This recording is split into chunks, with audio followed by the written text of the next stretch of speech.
প্রথমত বলি, এটা তো আমাদের কাছে একটা খুব আনন্দের বার্তা।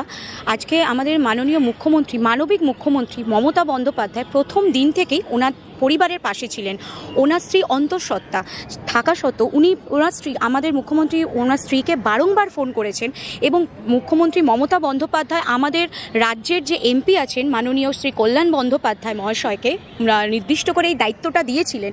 ওনারা বারবার করে বিএসএফের ডিজিদের সাথে কথা বলেছেন এই ব্যাপারে যত তাড়াতাড়ি সম্ভব যে আমাদের বাংলার যে গর্ব, বাংলার বিএসএফ জওয়ান পূর্ণাম সাউকে যত তাড়াতাড়ি সম্ভব ফিরিয়ে দেওয়ার জন্য।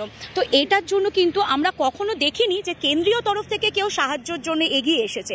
আমাদের মানবিক মুখ্যমন্ত্রী মমতা বন্দ্যোপাধ্যায়ের তৎপরতার সাথে মমতা বন্দ্যোপাধ্যায়ের এই হস্তক্ষেপের জন্যই আজকে পূর্ণাম সাউ তিনি কিন্তু আজকে বাংলার মাটিতে ফিরে এসেছেন। বাংলা হান্টের আরো খবর দেখতে নজর রাখুন। বাংলা খবর মানেই বাংলা হান্ট।